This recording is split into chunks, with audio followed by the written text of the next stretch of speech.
WJTS News, I'm Charlotte Olson. Archbishop Emeritus and Jasper native Daniel B. Klein has passed away. Officials with the St. Meinrad Arch Abbey confirmed earlier today that B. Klein passed away early this morning at the Arch Abbey Infirmary. He was 79 years old, and B. Klein was born in Jasper to Carl and Rose B. Klein and made his solemn profession as a Benedictine monk on August 15, 1963. He was ordained to the priesthood on May 3, 1964 at St. Meinrad Arch Abbey and celebrated his first Mass on May 24 at Holy Family Parish. In August of 1971, he was named President Rector of the St. Meinrad School of Theology, and he assumed the post of President Rector of St. Meinrad College, in addition to his other duties in 1982. On January 20th of 1987, B. Klein was appointed to the 3rd Bishop of Memphis, Tennessee by Pope John Paul II. He was received in his Episcopal congregation on March 2nd of 1987 from Archbishop Thomas Kelly, OP, with Archbishop James Stafford and Edward O'Mara serving as the co-consecutors. B. Klein was installed as the Memphis Ordinary on the same day, and he returned to Indiana upon being named the 5th Archbishop of Indianapolis on July 14, 1992. In 1995, he was appointed co-moderator of the Disciples of Christ Roman Catholic International Dialogue and as a consultor to the Congregation for the Clergy in the Roman Kirche in 2003.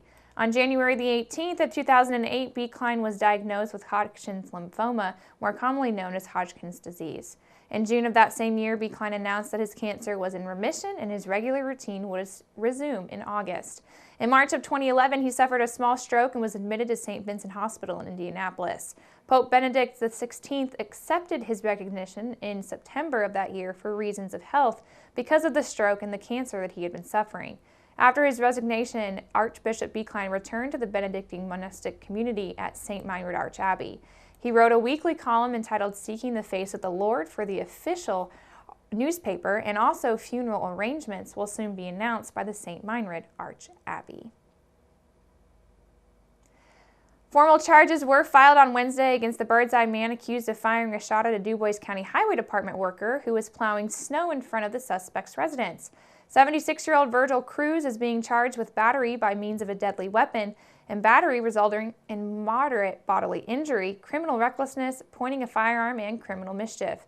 The incident, which happened late last Thursday on Pine Ridge Road, involved Cruz shooting out the window of a grader that the county worker was operating while plowing snow near Cruz's home.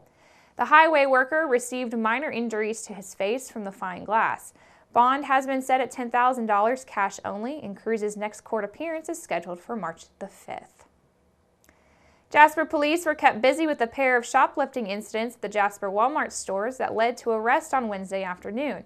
The first arrest, it was a Jasper woman, was placed under arrest on a pair of charges, including theft, after she allegedly made an attempt to walk out of the Northside Supercenter with some items without paying for them. Just before 4 p.m. yesterday, Jasper police were called to the store where they say that 30-year-old Lindsay Weaver attempted to leave the store without paying for several clothing items valued at $9.50. Police say that while waiting for the Walmart staff to finish paperwork, Weaver became agitated and refused several orders from the arresting officer. She was taken into custody after a slight physical altercation and was taken to and booked into the DuBois County Security Center, where she was charged with theft and resisting law enforcement. And the second arrest happened around 6 o'clock on Wednesday evening, and they were called back to the same location for a report of 2 adults that had taken products from the store, exited, and then left the parking lot. Police say that the two were identified as 54-year-old Mark Baker and 44-year-old Stephanie Norman, both of Springville, were found standing near their vehicle parked north of the suntan city. Police say that they located items that were taken from Walmart in their possession and in their vehicle. Police say that the two admitted to stealing the items from the store in order to pay for their electric bill. They also told police that they had come down to the Panhandle, which they say is not allowed in Springville. The total amount of items taken was $266.23 by Baker and $59.28 by Norman. Both were arrested on Class A misdemeanor charges of theft and were taken to and booked into the DuBois County Security Center. Jasper-based Kimball International Incorporated has made changes to the executive leadership of 2 of its subsidiaries. The company has named new presidents for the National Office Furniture and also for Kimball Hospitality. Courtney Smith will lead National Office Furniture and will continue her role as the Vice President of Kimball International. Smith most recently served as President of Kimball Hospitality and previously served as Vice President of Marketing for National Office Furniture. The company has also tapped Kathy Sigler to succeed Smith as President of Kimball Hospitality. Sigler, who most recently served as Vice President of Operations for the parent company, will also take on the role of Vice President of Kimball International. In a release, Bob Schneider, Chief Executive Officer of Kimball International, says that the company is committed to both leadership development programs and also succession planning that enables seamless executive leadership role transitions. Schneider says that both Courtney and Kathy have shown great commitment to continuous improvement and also to the growth throughout their time with Kimball International, and they both are tremendous examples of the talent within the company. Smith succeeds Kevin McCoy in her role with National Office Furniture. County-by-county unemployment numbers for the month of December have been officially released, and despite a drop of 0.2% from November, Du Bois County stays at the top as far as counties with the state's lowest unemployment rate.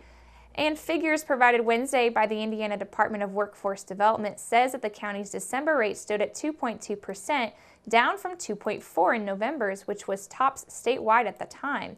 But despite the additional decrease, the county has now dropped to the third place, falling behind LaGrange and Elkhart, with rates of 2% and 2.1% respectively. Statewide, Indiana's unemployment rate fell to 3.4% in December, and continuing a decline in the state saw a month earlier. The state's unemployment rate decreased 0.3 percentage points from the November rate, and the state's unemployment rate remained below the national average of 4.1%, with the exception of October of 2014 when it was equal to the national rate. The state's unemployment rate has been below the U.S. rate for more than 4 years, and Indiana's labor force has a net decrease of about 14,200 over the previous month, which was a result of about 10,700 unemployed residents no longer seeking employment and roughly 3,500 decrease in residents employed. Indiana's total labor force is 3.3 million, and now locally, as we mentioned, Du Bois County, despite a drop of 0.2%, fell from first to third statewide at 2.2%. Davies County came in at 2.5%, Martin was at 2.6%, Warwick 2.7%, Spencer 3.1%, Pike 3.3%, Orange last month stood at 3.6%, Perry 3.7%, and Crawford's December unemployment rate was the third highest at 4.6%. Vermilion County, just north of Terre Haute, had the state's highest unemployment of 4.9%. Will Read and Sing for Food will perform a benefit show for the Rotary Club of Jasper's efforts to eradicate polio Thursday, February the 1st at Clubhouse 61. The show is set to begin at 7 p.m. and the Bill and Melinda Gates Foundation has committed a 2-to-1 match for donations for the Rotary International Raising to Beat Polio. In other words, each $10 donation paid to get into the show will actually become a $30 value for the polio eradication campaign.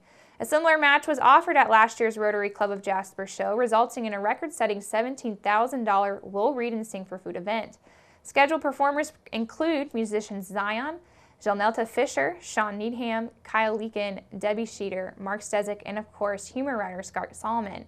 Also performing will be the Rotary Club's Ed Cole. Admission is $10 and tickets may be purchased at the door starting at $6:15. A cash bar and appetizers will also be available. And make sure to keep it right here, because up next we're going to take a look at your weather summary.